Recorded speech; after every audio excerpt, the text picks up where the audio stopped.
So hello students, कैसे हो आप? आए हो आप सही तरीके से पढ़ाई कर रहे होंगे घर पे।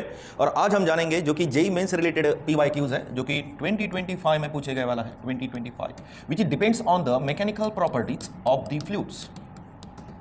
फ्लूइड्स पे डिपेंड है, इसको हम सॉल्व करेंगे। और यहाँ पे हम विदाउट ऑप्शन वाला पीवाईक्यू ले रहे हैं, जो कि बहुत सेंसेबल है। यहाँ पे भले हम mechanical properties of the fluid को अप्लाई करेंगे, उसके कंसेप्ट को अप्लाई करेंगे, बट हमें यहाँ पे रेफरेंस लेना होता है एक दूसरे चैप्टर का, जो कि है वेव ऑप्टिक्स। चलो रीड करते हैं without wasting our time. A thin transparent film with the refractive index 1.4 is held on the circular ring of the radius 1.8 centimeter. The fluid in the film evaporates such that the transmission through the film at a wavelength 560 nanometer goes to the minimum in every 12 seconds. Assuming that the film is a flat on the two sides, the rate of evaporation is dash by into 10 to the power minus 13 metre cube per second. कुछ नहीं, पूरा blank हो जाओगे अगर आपके concept नहीं है। ठीक है, तो मैं यहाँ पे थोड़ा सेंसेस बनाने का यहाँ पे ट्राई करूंगा। So I will take the film, एक फिल्म है और एक रिंग है। रिंग का शेप कुछ इस तरीके का होता है, राइट। अब इस पे क्या गिर रही है कि यहाँ पे मैं लाइट लगा देता हूँ। So I will take here the light. तो लाइट का जो यहाँ पे जो लाइट रे गिरेंगी इस फिल्म पे, ठीक है, इसका रिफ्रैक्टिव इंडेक्स उन्होंने दिया हमें उस फिल्म का, that is mu is equal to 1.4, right. So refractive index stands for what in terms of the light here, right. जब भी ये फिल्म पे गिरेगी तो यहाँ पे उसका क्या होगा, रिफ्रैक्शन होगा। क्या होगा, रिफ्रैक्शन। सो रिफ्रैक्शन यानी क्या होता है कि लाइट एक ही पॉइंट से, आपको पता है कि उसकी डायरेक्शन में क्या होगा, चेंज होगा, फिर से यहाँ पे डायरेक्शन में क्या होगा, चेंज होगा, राइट। बट आपको पता है कि यहाँ पे इंटरनल रिफ्लेक्शन भी कुछ पोर्शन होता है, राइट। तो इस तरीके से फिर से लाइट गिरेगी और इस तरीके से जाएगी। तो यानी क्या हो रहा है कि दो जगह पे यहाँ पे एब्जॉर्प्शन ऑफ एनर्जी हो रहा है, जिसके कारण उसमें का जो पोर्शन ऑफ लिक्विड है वो इवैपोरेट हो रहा है, जा रहा है एयर में, राइट।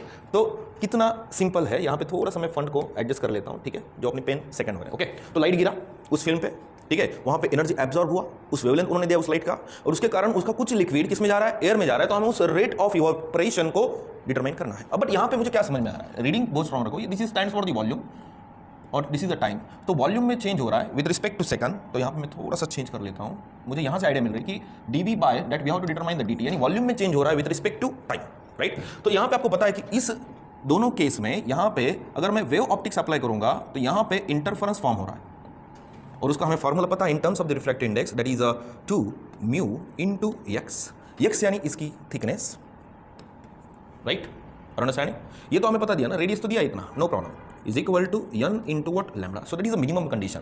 तो आपको पता है कि वो ऊपर होते जा रहा है, यानी कुछ इसका जो पोर्शन है ऊपर जा रहा है, यानी ऊपर जा रहा है यानी एयर में जा रहा है, इवैपोरेट हो रहा है, राइट। तो क्या हो रहा है यहाँ पे कि यहाँ पे वॉल्यूम डिक्रीज हो रहा है, डिक्रीज, बट किस में चेंज हो रहा है, ना कि एरिया में चेंज हो रहा है। एरिया नहीं, क्या ऊपर का सरफेस एरिया तो उतना ही रह रहा है, बट x की value goes on what, decreasing, volume decrease होते जा रहा है। आपको पता है ना, चाय लेते हो, चाय पीते हो, कुछ चाय बच जाता है, आप रख दो वैसे ही, उसमें का कुछ पोर्शन किस में जाता है, एयर में चले जाता है, तो ये ऑपरेशन हो रहा है वहाँ पे, राइट। तो उसको ही हमें कैलकुलेट करना है, ठीक है। आइडिया समझ में आ गया क्या करने का है हमें, ठीक है।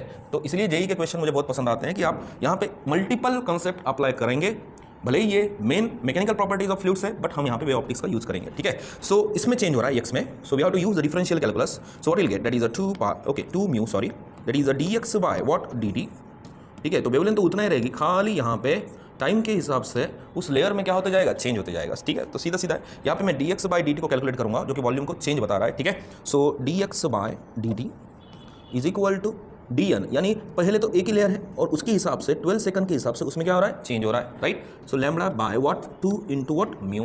क्लियर। चलो फिर सॉल्व कर लेते हैं इसको। So dx by dt is equal to lambda कितना है, वेवलेंथ कितना है, इट इज 560 नैनोमीटर। तो 560 नैनोमीटर को हम कन्वर्जन करेंगे into the metre. So we have to multiply by 10 to the power -9 here. Okay, done. बचा क्या, 2 इंटू म्यू, म्यू की वैल्यू कितना है, रिफ्रैक्टिव इंडेक्स दैट इज 1.4 है, right. But dn by dt यानी 1 बाय टाइम तो दिया ना 12, राइट। अब देखो ना, goes to the minimum in every 12 second, यानी जो वहाँ पे रिफ्रैक्शन की वजह से जो वहाँ पे लेयर है 12 के हिसाब से, 12 सेकंड के हिसाब से इतना वेवलेंथ में क्या हो रहा है, चेंज हो रहा है। वेवलेंथ तो कांस्टेंट है, सॉरी फॉर इट, बट वहाँ पे लेयर में चेंज हो रहा है, राइट। चलो यहाँ पे ज़्यादा कॉम्प्लिकेशन को नहीं बनाते हैं, ठीक है। तो यहाँ पे 560 को मैं 5.6 इंटू 10 टू द पावर +2 लिख सकता हूँ, into 10 to the power -9 as it is whole term divided by, okay, 2.8 into 1/12। Clear, simple है, आसान है, राइट। अब इसको सॉल्व कर लेते हैं, राइट। तो कितना आएगा, 2 इंटू 10 टू द पावर 2 को मैं 100 लिख सकता हूँ, right, into 10 to the power -9 as it is whole term divided by 12। अब इसको सॉल्व करेंगे हम 6, तो कितना आएगा 50, तो कितना आएगा 50 बाय कितना आएगा 6 आएगा, understanding. Okay, sorry for it 3 आएगा। ओके, यहाँ पे थोड़ा सा मुझे यहाँ पे डिलीट करना पड़ेगा। Okay, done. Into 10 to the power -9, तो कितना आएगा? That is 5/3 into 10 to the power -8। ये हमने क्या डिटरमाइन किया?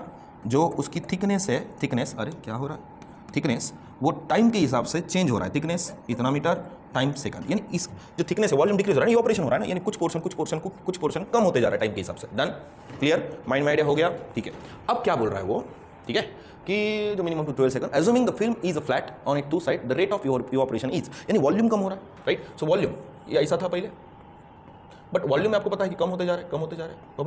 वॉल्यूम ऑफ द सिलेंडर क्या है formula? That is a pi into radius हम लेंगे आर इंटू सबसे इंपॉर्टेंट होती है हाइट, तो हाइट की जगह पे हमने क्या लिया? एक्स लिया, तो पाई स्क्वायर एक्स में लिख सकता हूँ, अंडरस्टैंड। बट वॉल्यूम में चेंज हो रहा है, यही तो निकालना है। That is dv by what? dt, so will take the differentiation here. So dv by what? dt is equal to pi constant, radius भी कांस्टेंट, खाली चेंज क्या हुआ था? हाइट चेंज हुआ था with respect to what? Time. Clear. So सीधा value को put up करते हैं, पाई को एज इट इज लिखना है क्योंकि हमें पाई तो यहाँ पे कोई उसका कैलकुलेशन नहीं लिया उसने, तो पाई को एज इट इज रख देते हैं। अब यहाँ पे जो रेडियस है, रेडियस कहाँ है? इट इज 1.8 सेंटीमीटर है, तो सेंटीमीटर को कन्वर्जन करेंगे। 1.8 को ऐसे लिख सकता हूँ 18 इंटू 10 टू द पावर -1, 1.8 को लिखा, और सेंटीमीटर का कन्वर्जन मीटर में करना है तो -2 से विल मल्टीप्लाई इट, और उसका क्या लेना पड़ेगा? स्क्वायर लेना पड़ेगा, और dx by dt that we are calculated is 5/3 है, okay, into 10 to the power -8 है। डन, यहाँ पे निकाला ना वैल्यू, वही तो वैल्यू मैंने वहाँ पे पुटअप किया। चलो इसका स्क्वायर लेते हैं। सो पाई 18 का स्क्वायर यानी 18 इंटू 18, ये -3 का स्क्वायर यानी कितना आएगा? 10 टू द पावर -6, आप यहाँ पे कैलकुलेशन कर लेना, okay. So 5/3 into 10 to the power -8। Average से एवरेज स्टूडेंट भी समझ पाए, इसलिए मैं इतना स्टेप्स बढ़ा रहा हूँ। If I was a student definitely I will solve it, okay. अगर इसको मुझे सॉल्व करना है तो 1.5 मिनट स्टूडेंट फेज में आपको होना चाहिए, तो टाइम मैनेजमेंट करना सीखो पहले, ठीक है। चलो इसको सॉल्व कर लेते हैं। 3 6 18, okay. So will multiply 5 into 6 यानी कितना आएगा? पाई को मैं एज लिख देता हूँ, दैट इज 30 इंटू 18। अब -6 -18 कितना आएगा? 10 to the power -14 here. Done, तो यहाँ पे कितना आएगा? That is 540 into 10 to the power -14 into pi as it is. मैं उसको पाई को बिल्कुल कुछ नहीं कर रहा हूँ, बट हमें क्या दिया यहाँ पे? -13 है, तो -13 यानी मैं क्या करूँगा? ये 540 को, ठीक है। So we are calculating the rate of change of volume with respect to time here, तो मैं 540 को 54 इंटू 10 पाई लिख सकता हूँ, इंटू 10 टू द पावर -14। अब ये जो 10 है -14 तो कितना आएगा? 54, पाई को मैं यहाँ पे अटैच कर लेता हूँ, into 10 to the power -13 metre cube per second, right. तो पाई एज इट इज़ है, -13 एज इट इज़ है, तो यहाँ पे कितनी क्वांटिटी होनी चाहिए? 54 होनी चाहिए, राइट। क्लियर। भले ये mechanical properties of the fluid पे डिपेंड है, हम कंसेप्ट उसका ही ले रहे हैं, बट अप्लाई कंसेप्ट किसका कर रहे हैं? वे ऑप्टिक्स का कर रहे हैं, right, interference. Okay, so for today will stop here. Next video में नेक्स्ट लेवल एनर्जी के साथ मिलते हैं, फिलहाल के लिए रुक जाते हैं।